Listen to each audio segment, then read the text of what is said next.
and we are live for another Flat Earth Friday, but it's not so much Flat Earth. We're just trying to get ahead of a whole bunch of psyops that we see coming up. How are you doing this evening, brother? Good to see you. It's good to see everybody in the chat and everybody that's watching in the future. It's good to see you. We are also time travelers. Happy 1st February Flat Earth Friday. We are almost to the spring. We're looking forward to the weather getting warmer. It was a beautiful day here in Austin, Texas, and it's time to talk about the art of the mist. Now, I've been getting posts for quite a while now from the Goldsmith over these last few months about this lead up to this quote unquote, what are we calling this? Mission to the moon again. And boy, if we got something planned for you tonight. It's going to be a quick hitter, but it's going to be very important for us to be looking at the parameters, what the psyops are about here. And, Jason, it would be great if we could actually, take bets. What do people think is going to happen? Is there going to be a disaster? Well, they're already guaranteeing that something's going to go wrong. So you could just kind of come up with what is going to go wrong. Yeah, well, for me, it's a little bit personal because I keep on hearing them say it's been 53 years since we've been to the moon, and I hear that, and I'm like, I'm 53, and I was born in 72, and that was the last year they supposedly went. So somehow, like my birth lies exactly from moon landing to moon landing. So how is this not going to catch my attention? But yeah, we've done so much search and research that to see whether or not these launches are actually true and really happening, and are they going to space and all these types of things. And they sent a unmanned version a little while back, and now supposedly manned is coming up. So this is a big event that's lining up with, well, we thought it was going to be anywhere from now, like we had seen February 6th through 11th. And so we were thinking, okay, it could be happening this weekend when we have the Super Bowl this weekend, and we also have the Olympics this weekend. So we have all these things aligning, which are big world headline news. And, we see the ripe opportunity for some tomfoolery of the not so good for mankind kind. Yeah, right. yeah, absolutely. We're going to be watching the, predictive programming is all over the place for this Super Bowl, as it is every year, right? As we've been saying for quite a few years now.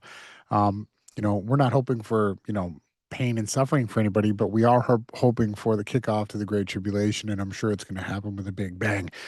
But to the topic of tonight, the matter, the art of the mist, the Artemis, the number 2, their supposed mission to fly around the moon. Okay.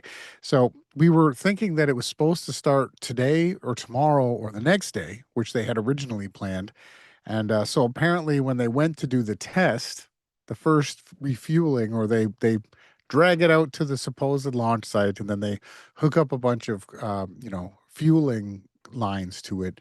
And supposedly there was a hydrogen leak. But as soon as it got warm enough, we're going to get to it, the hydrogen leak fixed itself. But it was still enough of a fail where, what is it, Jason? You're going to go in tonight. How far have they pushed it out now?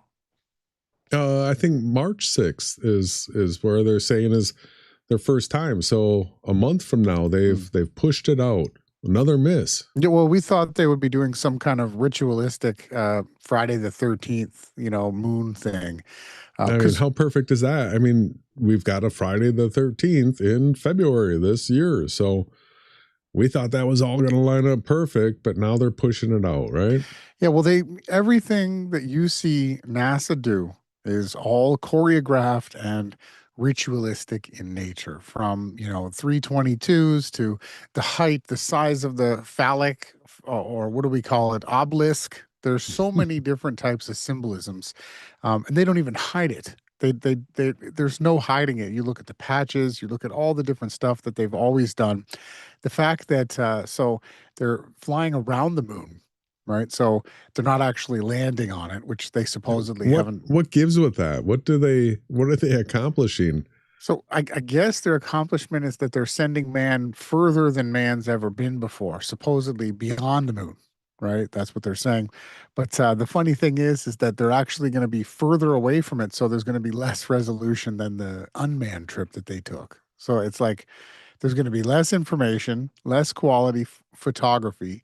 And come on, let's all get to the real point. Why are they doing this? They're doing this so that they point the cameras back at the Earth and say, "Oh, look at your globe sphere Earth," as they fly towards the quote unquote moon.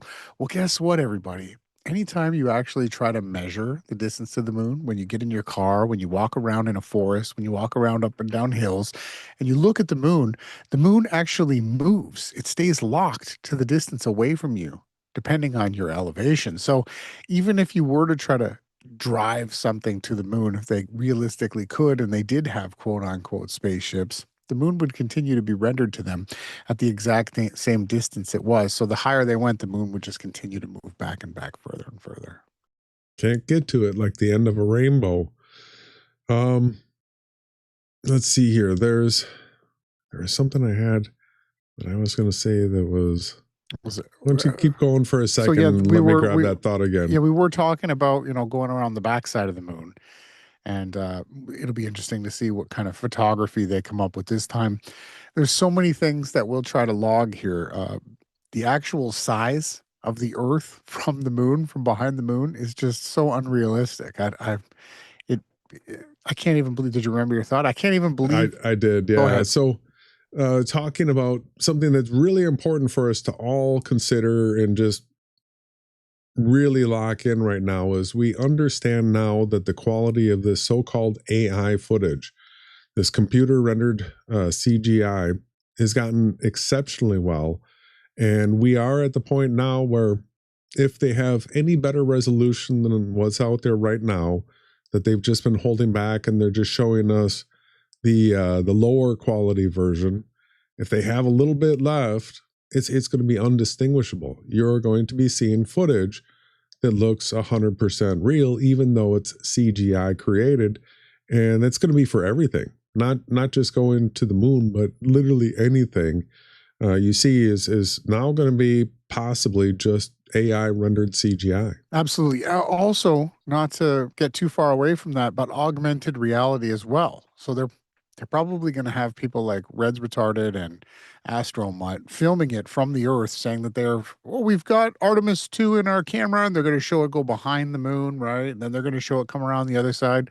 So they're going to blend together CGI, augmented reality, and all these different techniques that they've been working on. So David Copperfield made what was it, the shuttle disappear and reappear, and they've been doing these magic type things with this whole NASA since it was in its inception, with Parsons being a super satanic person. So the magic, the mystery, and they say they do it to push the curiosity of mankind. Like Elon Musk says that he does the things that he does so that we don't get turned off. He thinks that we're actually a part of some kind of a simulation that is, they can turn it off if they're not entertained by with what they're watching.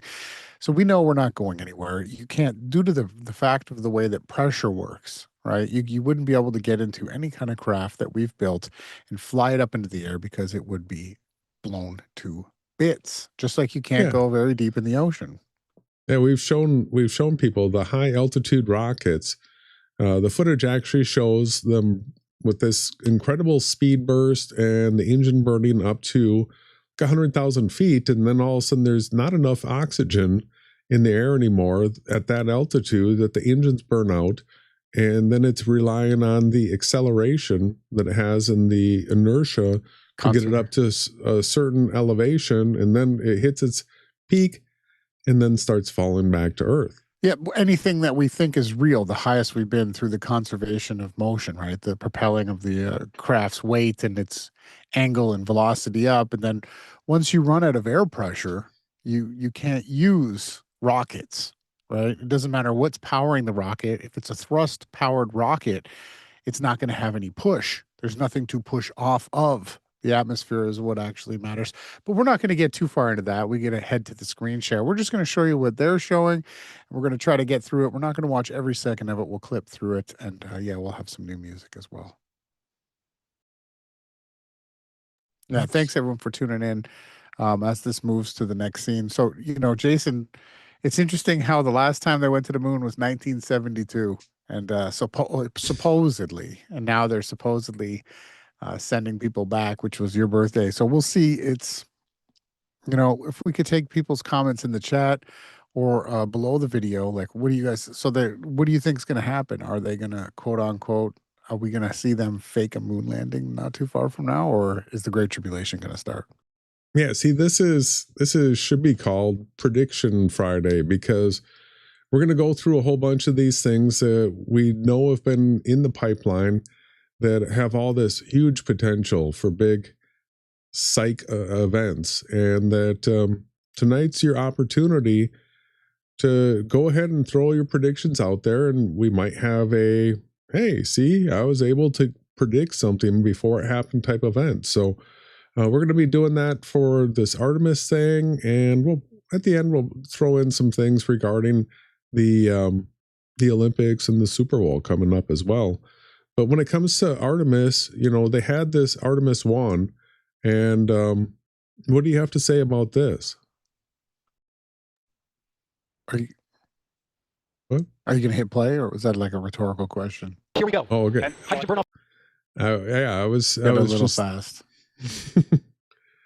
Yeah. What do people think? We want to hear what you see, what you think. We know what we see. We know what we think. Igniters initiate. 7, 6. So this is Artemis 1. 4-stage engine start. 3, 2, 1. Boosters in ignition. We're to believe. And liftoff of Artemis 1. Does the ducking work? We rise together back to the moon and beyond. I can bring that down. I don't know if And here we they go. get the shot to the people there. I Hydrogen don't know burn if the off ducking igniters works. Initiate. 7, 6, 5. 4-stage engine start. 3, 2, 1. Boosters in ignition. All these rituals. And liftoff of Artemis 1. We rise together back to the moon and beyond. So back when they were doing this in Florida, I think it was a SpaceX launch, we actually showed they had all the spectators there, and they had some people's cameras just filming the sky, and you could literally see a light show being projected up to the thing that's supposed to be the rocket up in the air. Yeah, it's a mixture of different, again, magic and all types of things, the technologies that they're doing to blend all this together. But so here was the unmanned mission. We're to believe that they are able to remote control, right, this rocket now, even though you can barely fly a drone anywhere without dropping signal and it crashing. But supposedly this was 3 years ago, and this is the launch, supposedly. So there's no humans on here. They've got a dummy, funny enough, inside the cockpit of this thing. And it's an obelisk supposedly taking off, defying all the physics and every law. And then you get this clip too, and you see these people like, oh, well, with their phones out.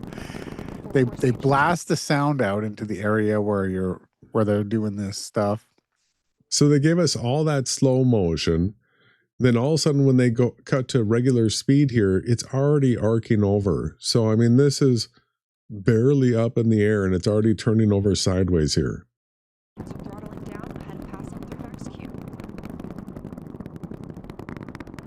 And I mean, it's burning out fast. And then you're going to see a separation that is really not that far away. The 4 core stage engines are back at maximum thrust. The next major milestone will be for the solid rocket boosters to cut off and jettison at about 2 minutes and 11 seconds into the flight, so about 30 seconds from now. Again, quiet here in Mission Control Houston as teams continue monitoring. I got the echo. So now you're just looking at this tiny little thing up in the sky. Artemis 1. Mm-hmm. We're now 16 miles downrange from the launch pad So, at Kennedy Space Center. 16 miles, they got it in flight. And you can, yeah, you still see it with the ordinary camera, of 2,800 course. miles per hour.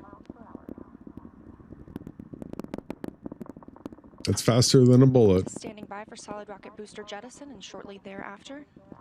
It's coming down now. It's not going up anymore. And then we get that separation. So now all of a sudden we lose the sound effect and we just get this bright shiny light and these two spin-off lights here. Confirmation that the solid rocket boosters have separated these 177-foot boosters. Now the core stage continues to power the flight of Orion, all four. And then you get sparks flying out of it, like a literal sparkler. I mean, look at RS-25 engines firing, traveling over 3,400 miles per hour, 46 miles downrange. And then the sparkler burns out. 46 miles, huh? Good camera. Cut. And then right away, boom, guess what we're going to see? Orion, which sends Orion close enough So a to giant the lunar moon, surface to supposedly. leverage the moon's gravitational force and You swing skipped, the spacecraft once Earth. around the moon toward entry into distant retrograde there'll be orbit. a bunch of it. Badly. Following this, Orion will remain in So the that's the distant Earth there. retrograde orbit for 1/2 elliptical orbit around the moon, which will last about 6 days. So if you do the ratio and you actually figured out the size differences Spacecraft between the Earth and the moon, since 1972 during the final Apollo mission, you start to some understand 50 years how ago. ridiculous this The is. views of our blue marble in the blackness of Blue space marble. now capturing the imagination of a new generation. Imagination, The huh? Artemis generation. Capturing the imagination of a new generation. So the reason they do this, right, is to continue to push the theory that the Big Bang is real and that you live in a godless, infinite universe that created everything from nothing, and that your life is insignificant, right? 30 seconds ago, commands were sent for Yeah, that was. There were no atheists until there was a moon landing, NASA. right? Yeah. But we got the moon. This was Artemis 1. This was their flight around it, which you've already gone past the up close. You're not going to they're going to be considerably further away from the moon this time. Here's the close-ups that they got. Keep in mind, this mission that they're launching in March is going to stay way further away from the moon. Yeah. The funny thing is how small they have Earth when Earth is massive compared to the moon in their heliocentrism. Yeah, and then there's all this story about the 40 minutes that they go behind the moon. Yeah. That this is the moment where they don't know anything and they just hope they come out the other side. And what happens if they get cut off from communication behind the moon? It's all crazy absurdity. Now, one of the things Ron and I have speculated, and we've got a prediction, is that because of the stage of development that the CGI is, and that they're going to have like camera views of everything from all sides as it's supposedly going to the moon and going around the moon, and present all these different supposed to be live videos of this whole thing taking place. And we're at a point now where they could do that. They could make it that kind of footage, and it would be hard to say, okay, that's not real footage. But you're looking at it right here. Well, it's on the screen. They usually leave clues behind to show an observant person that it is fake. So you'll see things glitch out. All of a sudden, your camera turns and a panel will have different lettering on it, and it won't be lined up the same. Or there's usually some sort of flaws left behind for a discerning person to be able to say this is not real. But it takes you being willing to stand on your own cognitive ability that hey, listen, that does not make sense in reality, and that's proof of it being CGI. So, is there anything else you want to show from the original Artemis? No, just the Earth. You had it. You shown the clips. This is better quality. Keep in mind, everybody, this next supposed launch that they're doing, this flight, is going to be much further away. So you're not going to get this type of detail from the moon, and Earth is going to be a lot smaller. And Earth is way too small in this Artemis 1 flight as well. It would be way larger than what the moon. It would be 3-4 times the size of the full moon, compared to the way that the moon looks here on Earth. And the scales are just off. This is the tell. Why wouldn't they take the extra time to actually get the sizes correct. Yeah, well, I mean, keep in mind that the Nikon P1000 actually can zoom in closer than this type of footage. So the whole idea of spending billions or trillions of dollars in order to send mankind fly around the moon and take pictures where we can actually get a closer view with a P1000, that's just absurd. Yeah, It's just crazy. Are we going to play the trailer now for Artemis 2? Sure.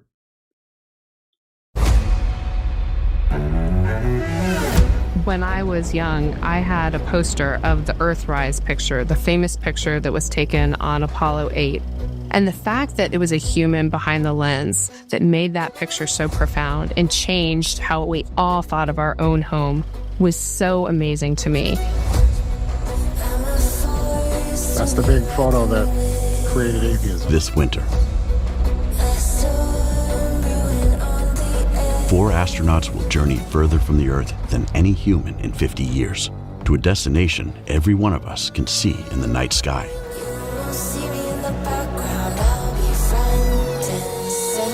It's the result of a decade of work by thousands of engineers from every state in America and nations around the world.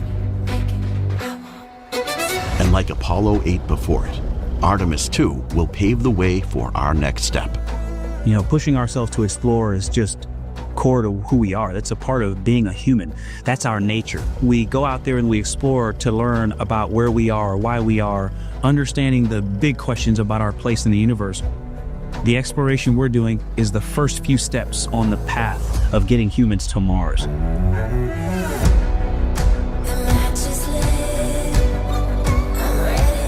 When I look at the Artemis 2 crew, they want to go do this mission. They are keenly driven.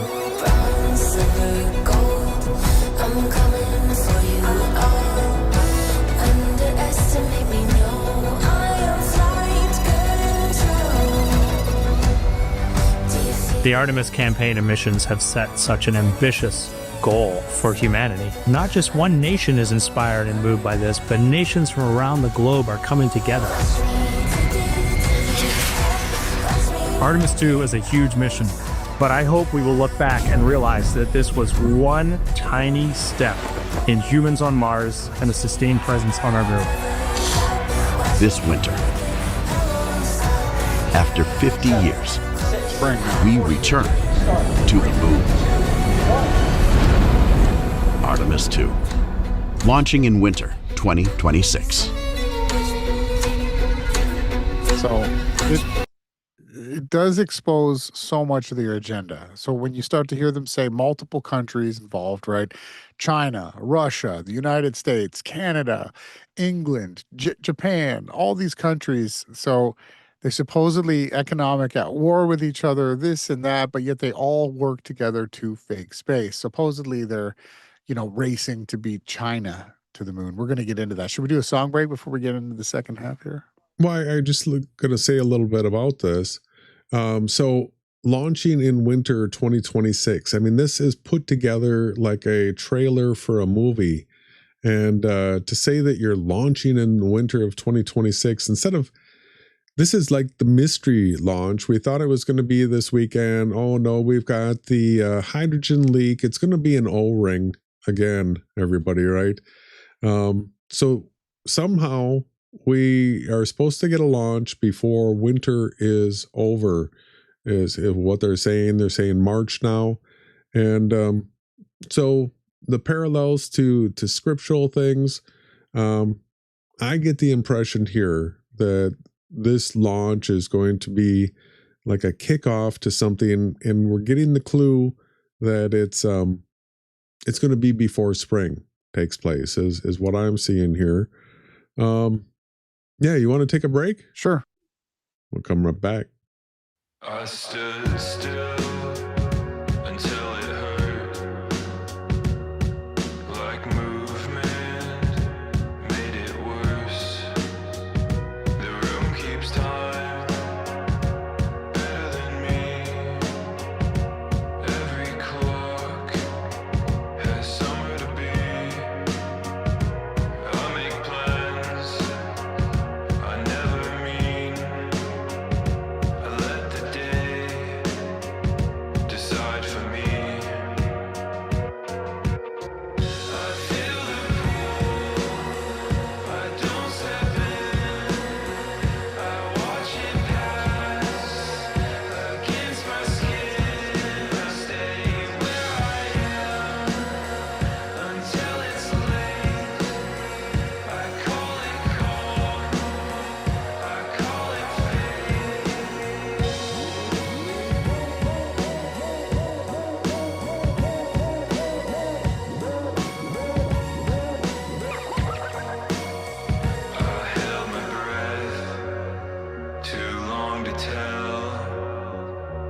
something change me to someone else? The room keeps time better than me. Every clock has somewhere to be. I make plans I never mean. I let the day decide for me. I feel the pull, I don't step in. I watch it pass against my skin. I stay where I am until it's late. I call it calm, I call it fate.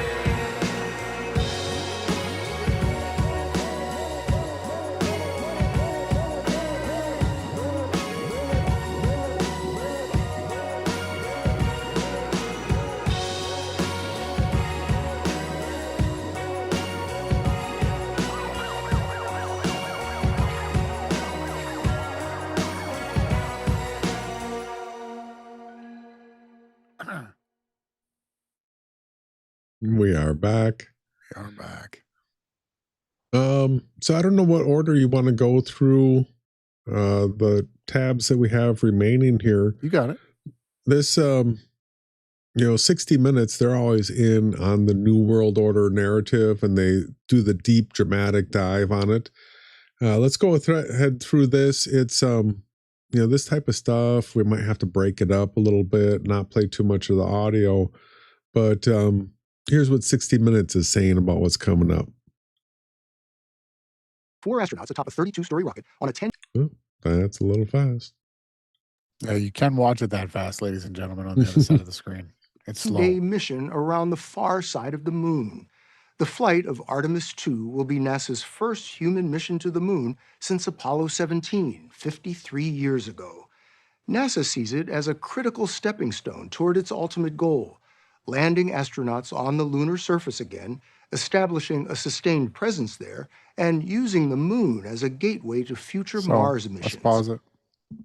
So the larger narrative here is that this is the first step into becoming a supposed multi-planetary species, right? Like Elon Musk and all these different philanthropists, all these supposed quote-unquote billionaires are spending all their time building rocket ships and coming up with ways that they can fly into the, distant reaches of our solar system, which it's all nonsense.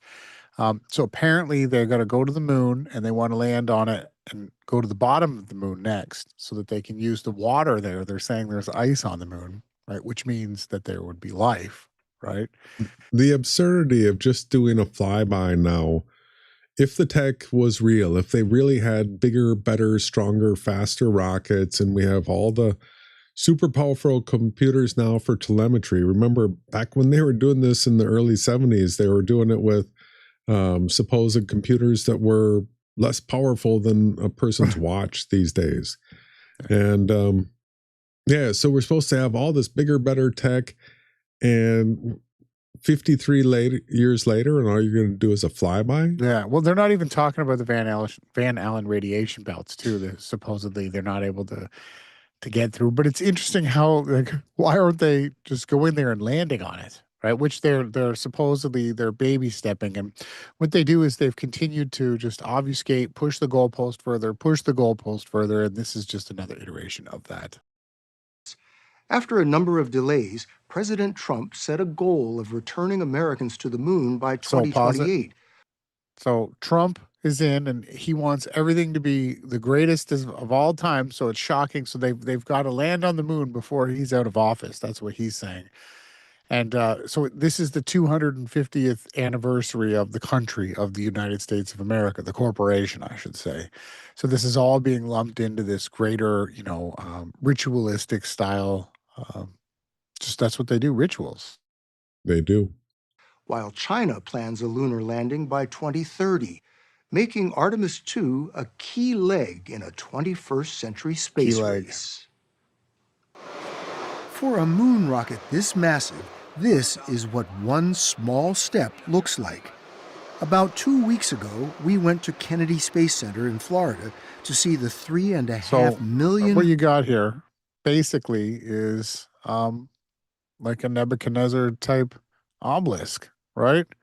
Thou shalt come and bow down and worship this. That's what it is. Yeah, I mean, look at this. They got this crawler moving this out here, but this is just all a bunch of media that comes to set up and film this thing moving along the ground. It's a ridiculous parade. It's a prop. That's what it is. Yeah. Pound SLS rocket crowned by the Orion crew capsule roll out atop an Apollo-era crawler, inching 4 miles from the assembly building to the launch pad. Top speed, less than 1 mile an hour. Hundreds of employees who worked on this, NASA's most powerful rocket, brought their... Look at all these fans. Yeah, everyone got their phones. Starting them young. Mickey Mouse, or Mario, and it's NASA everywhere. Families to see their towering achievement. Also there, the 4 astronauts who will make a solitary arc around the moon. We met them at Launch Pad 39B. What do you feel when you see that? A lot of pride for the nation, and a lot of pride for the international partnerships that have put this thing together. Reed Wiseman is the mission commander. His crew includes pilot Victor Glover and 2 mission specialists, Jeremy Hansen and Christina Cook. This is kind of a monument to the fact that we as humans decided to pour resources into sending people off the planet. And it's not a planet. That's just an amazing thing to me, an amazing thing to be a part of. Cook, Wiseman, and Glover have all experienced CGI augmented reality tricks. Sure. That's all you're seeing here. Experienced the wonders of space on board the International Space Station. Hansen, an experienced fighter pilot from our longtime space partner. And this is how they really do it here, right? They put them in a big pool. And that's the reason why they've almost drowned while they're doing spacewalks, right? Canada has never before gone into orbit. I wonder, what is that really going to look like, and what is that going to feel like? I have this sense that it can't not touch your soul to see the Earth from the perspective of the moon. So if all goes according to plan, you are going to be the first astronauts to travel to the moon in more than half a century. Rolls his eyes, the guy on the left. Don't screw it up. So here's the predictive programming. Don't screw it up. All right. What happens if, how long has it been? We've had two space disasters, the Columbia and was it Challenger? Yep. Two of them have blown up. It's been a long time. And there's a lot of pressure. We've already had the leak. We've got the whole setup for another failure. And the predictive programming for it is out there. But unfortunately, Jason, it does seem that Trump wants the CGI done, so they're probably going to pull it off. And we'll see how it goes. I'm joking, but partly not joking, you know. But I think the real thing today is what it took to get that rocket out to the pad. And so I hope our team is celebrating this, because it's a big part of, you know, the next thing to come. That was the real thing, getting the rocket out to the pad. And it falling over, right? The rest of it's not going to be real, he just said, right? The States has been to the moon several times. Why is it important for us to go back? So many countries right now are realizing the value and what we can bring back by going to the moon. The industry gains, the knowledge gains, the scientific gains. You're going to have industry gains by going to the moon. So, well, they mean circling behind it, like super far away, 3,000 miles past it, right? The inspiration gains. Because everybody's going to want to move their manufacturing to the moon. Yeah, of course. Because it's lighter there, right? Yeah, maybe they'll build an elevator so it makes it much quicker to get up there and back down. There's so much to gain that I'm happy that we are leading the way back. Artemis 2 is meant to lay the groundwork for future Artemis missions that will put Americans back on the moon and establish a lunar space station. The 4 Artemis II astronauts will sling around the far side of the moon in the Orion capsule, just about 5,000 miles above its surface. This is what you're going to have Reds, Retarded, and Astral Mutt. They're going to have this CGI ready to go. They're going to say, here it is. They're going to line it up. They're going to show you that clip of it transiting the moon. Oh, no, it's going behind it, so they won't get that front shot. 5,000 miles away. 5,000 miles. Like, that's a ridiculous amount. You can't, we can see the moon bigger than they were showing it with the P1000. Before heading back home, this mission is to test whether the rocket, life support systems, and crew controls work as designed. For the crew, this has been almost 3 years in the making. They trained in simulators. Launch in 10 seconds. And learned to live and work. Where do you think they filmed from? Yeah, this is where they created all the different scenes that we're going to be watching, if they pull it off. Inside the cramped Orion capsule. And liftoff of Artemis 1. Artemis 1, which flew in 2022 without a crew, was a full system test flight to prove the rocket and capsule are mission ready for humans to travel around the moon and back. Splashdown. It splashed. Even though they supposedly did that 53 years ago. They landed on it, took off, undocked from a spaceship, landed on the moon, then redocked to that spaceship. And then left a camera there to film their takeoff. Yeah, then flew back to Earth, right? 53 years ago. Down safely in the Pacific. But on inspection, engineers found the heat shield was damaged. Always something. Oh, that's bad news. Heat shield got all messed up. You see that? Yeah, it's broken, the plates. Re-entry, though the interior of the capsule was not. Is there a level of concern about the heat shield on this one? You're hitting Any concern about the heat shield? Earth's atmosphere at roughly 39 to 40 times the speed of sound. That sounds reasonable. We'd kill you. There's concern. We're going to modify our entry trajectory. We're actually going to come in a little bit hotter, a little bit faster. We're coming in hotter. And faster. That's going to protect the heat shield if we come in hotter. Look at her hand. Than Artemis 1. And based on the issues that we have with the heat shield, that will keep us safe. I know you expect... Coming in hotter. Look at this guy. Everything hinges on this guy. Look at his face. Would you trust this guy? Yeah, he's totally responsible for their lives. It's like everything is going to go according to plan. But what are your concerns? I'm sorry, Bill. Was that a joke that everything goes to plan? Whoa. According to lead flight director Jeff Radigan, a flawless mission is NASA's never-ending. Get out of here. Is that his real name? Rat again? Really? Radigan. Art of the Mist. They've got. I expect things will go very well, and I also expect there's going to be something unexpected. I think every space mission we've flown, something has come up, and we've had to deal with. So they can't. Elon Musk. It's funny. He's so cocky. He'll give out a bunch of the information. He stated that they can't ever just have everything go smoothly all the time. So every single thing that they've created, they have to psychologically program in some type of mistake, some type of, like, what was it before? Houston, we've had a problem, or we have the Mandela effect, if you've been paying attention, that one.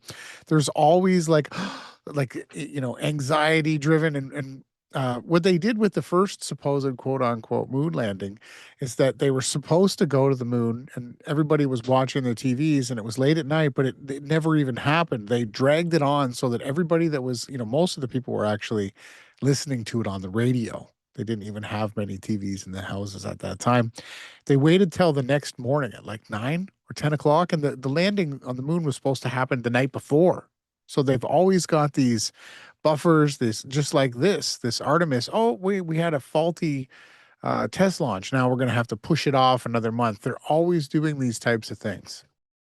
They do. With it. Radigan told us he has great confidence in the Artemis II mission and crew. NASA's challenge is what comes next. So posit, they got that weird 250 on there. Yeah. Look at the symbolism. Mission What's that? And crew. An A? NASA's serpent through it. Yeah, what is this checker garbage? I guess that's so they can measure it scientifically as it's rising. All right. These are like Roman candles. And the 250, I see something coming up. Yeah. Look at the construction on this tank. I mean, I've seen ductwork in retail stores that have better quality seams. It's bad. It's bad. This challenge is what comes next, getting Artemis 3 astronauts from lunar orbit to the moon's surface. To do that, NASA in 2021 look at this. Here we go. awarded a nearly $3 That's Elon. This one Elon calls Starship. billion contract to Elon Musk's SpaceX for the lunar lander version of its Starship, the biggest, most powerful launch vehicle ever built. Made of two components, the lunar lander will... I think Bezos is the worst.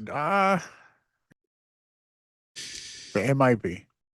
Sit atop the reusable Super Heavy booster. What does that look like? After several... Uh-oh. That disaster. So they have to constantly have the disaster. The reason why they had the Challenger explosion was so that nobody would push them to go back to the moon again. It stopped the public from thinking that they were going to go there, right? Everybody died. They put it into all the schools, too. Like, I remember it happened when I was a kid. It was devastating. We all watched the astronauts explode and die on TV, and they made sure that everybody was involved, the students. Yep. This is like the same footage reused in every movie that has some sort of alien attack. Transformers, they're coming back, the Opticon or whatever, Autobots, and this is the most reused footage. You see it all over the place, and they've created so many different CGI versions of this scene. Yes. Spectacular failures and explosions, Starship rebounded with successful launches this past August and October. Look at that. But the setbacks and technical complexity have contributed to the delay in America's return to the moon's surface. NASA's target for putting American astronauts back on the moon is now 2028. Are we going to make that? I think there's a lot of things that need to happen to make that successful. First step, fly Artemis 2, and I'll tell you, I spend most of my time on this mission. But we're going to need our SpaceX partners to get a lander out there for us, get back down to the surface of the moon. T-minus 60. NASA can't do that. They need SpaceX to do that. We need SpaceX partners. I mean, and the partners, it's just ridiculous. It's the government gave Elon Musk the $3 billion, right? So it's still the government. Artemis may be Apollo's mythological twin, but upcoming missions with SpaceX bear little resemblance. For example, the massive SpaceX lander that will rendezvous with the crew in lunar orbit has to be refueled in space, a complex process requiring the launch of 10 or more fuel. 10 or more. You gotta launch 10 or more fuel tankers, have them sitting up there, then you go up and you have to get loaded by all 10. Like the physicals, how could you put the contents of 10 different things into the content of one? It doesn't make sense. Everybody. Think. Fuel tankers. Nothing like this has ever been done before. Elon Musk says it's needed to propel deep space exploration. And we want to have epic, futuristic spaceships with lots of people in them, traveling to places we've never been to before. But first, he has to get Starship to the moon. With the complexity and delays, NASA has doubts SpaceX can meet the president's time frame and is seeking a plan B. The purpose of this hearing is, are we going to be able to get to the moon first? Jim Bridenstine was NASA administrator in President Trump's first term and launched the Artemis program. This past September, he told Congress America's moon landing system has since grown too complicated.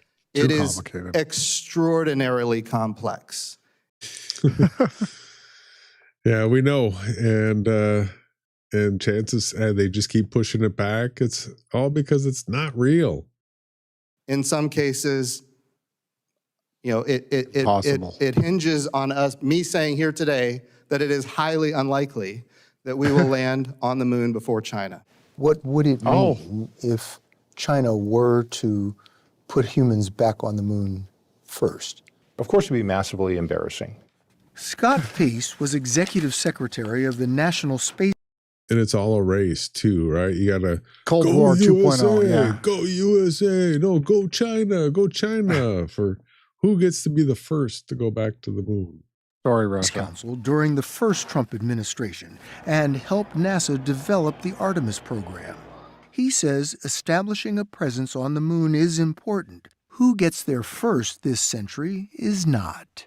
I don't downplay the embarrassment and bad headlines and everything else that would come from the Chinese, returning to the moon before we're able to do so.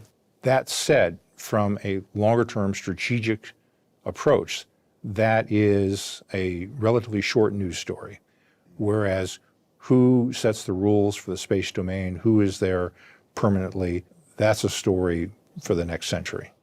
Pace told us the competition with China should force NASA to rethink what he calls an unwieldy and expensive approach. The agency spends more Look at This thing's supposed to stand on end here, and then with these, big rocket engines going, it's just going to go straight up. It starts out slowly. Slow. Next thing you know, it's going 3,000 miles an hour. 50 times the speed of sound. Yeah, just levitate a barbecue lighter. Show me that first before you do this. than $2 billion on each single-use SLS rocket. $2 billion? While private companies, he says, are pursuing a more sustainable path with CGI reusable costs what? components, like SpaceX 5,000? has demonstrated for a decade. The chopstick catch. Chopsticks. That was so groundbreaking. Catch a rocket with chopsticks. Gotta have the Reusable 33 burner components, engine. like SpaceX has demonstrated for a decade. He encourages commercial competition, which is intensifying among cosmic one percenters. After NASA called for a backup lander, I love this.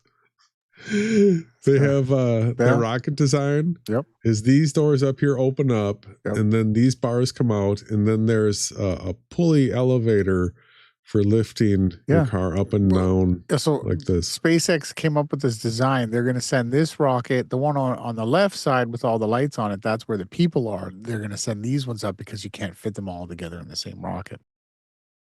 First, they've got a rendezvous in low Earth orbit. Then they got a mate. And then once they procreate the two rockets, they're going to have enough of the fizz to get to the moon.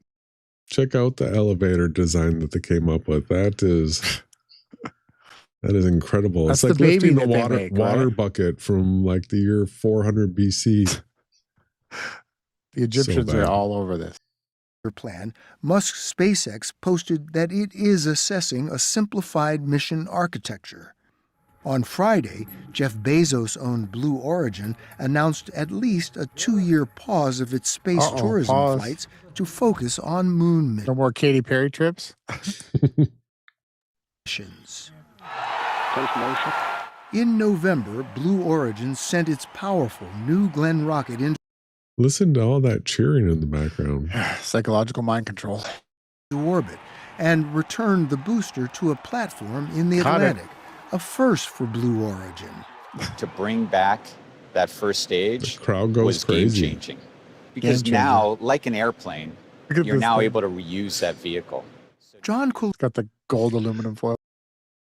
They always have to have this aluminum foil. Heat shield, they say, right?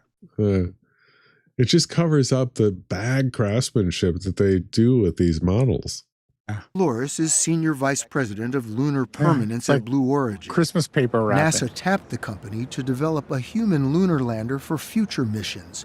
With the Artemis program behind schedule, NASA... It looks horrible. This is just like spray foam. Somebody looks just spray really foam bad. this.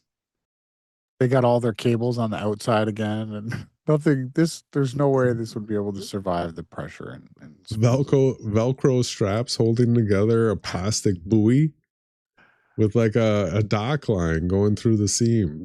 These are bumpers, so it doesn't bump into things, right? Yeah. is pressing contractors to pick up the pace. So it's public knowledge that NASA asked all the Artemis vendors on how can we accelerate our efforts. Colores showed us the first and smaller iteration of Blue Origin's lander, the Mark I.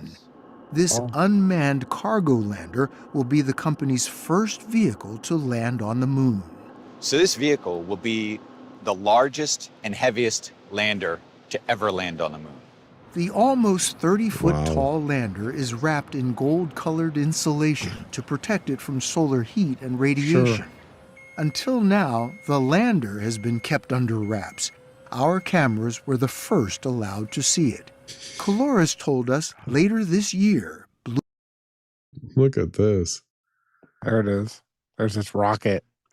Blue Origin's New Glenn rocket will carry the Mark I into space to descend to the south pole of the moon. The reason for that is there's ice there.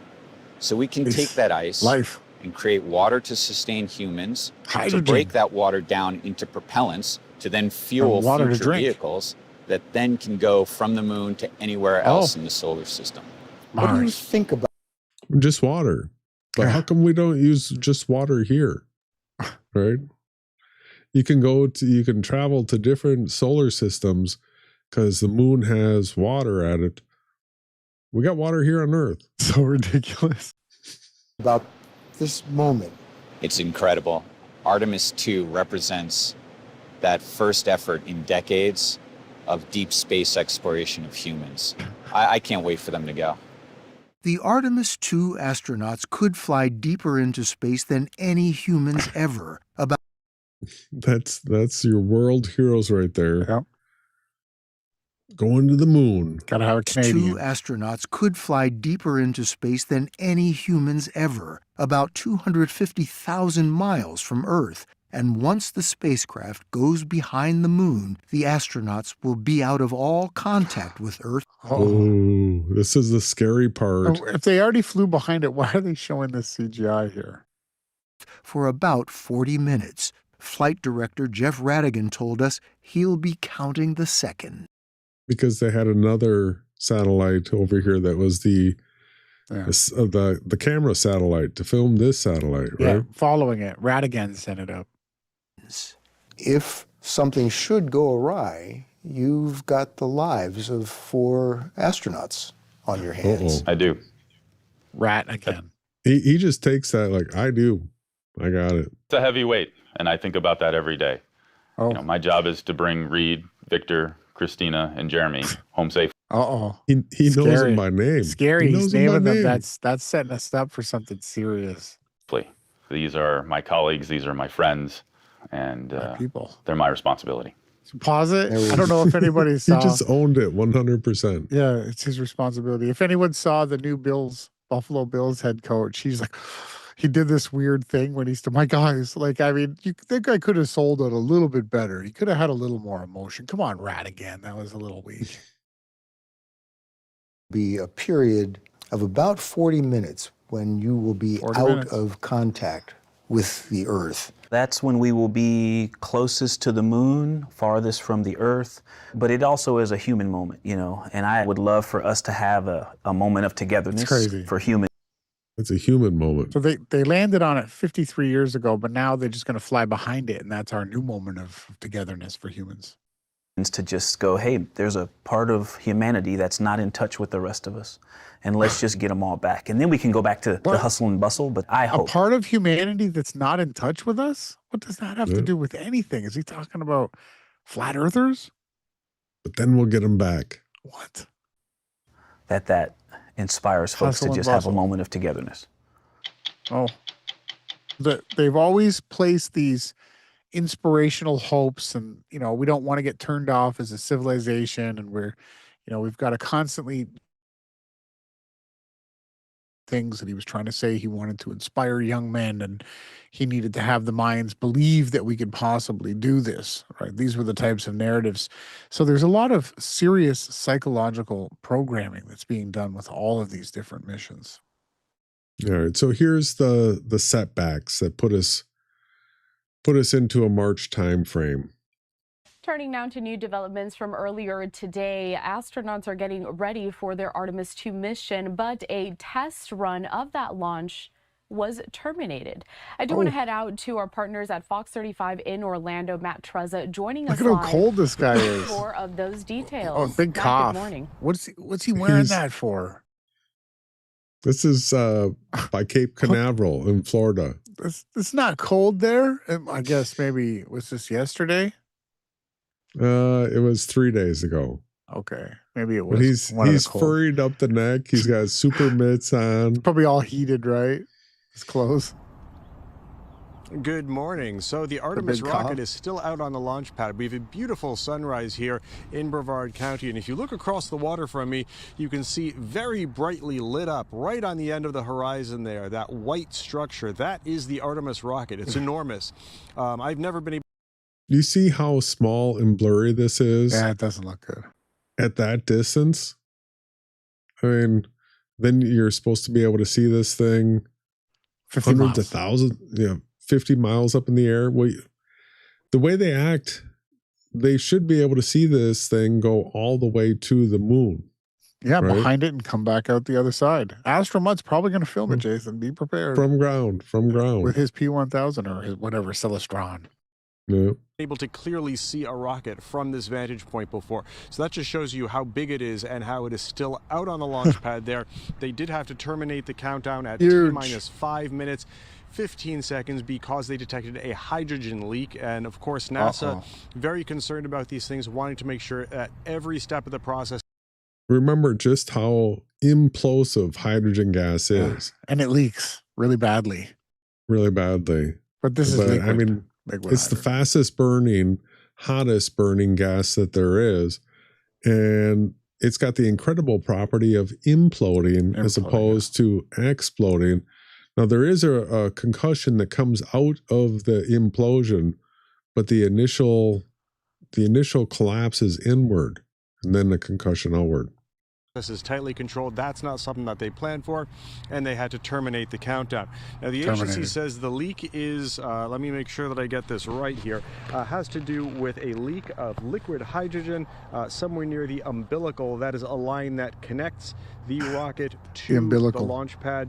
It says that it also had seen high concentrations of liquid hydrogen earlier in the service mast umbilical, earlier in the countdown. Now, they say launch control was working to make sure that the Space Launch System rocket is in a safe configuration. Look at that shot with the moon. And started draining its tanks.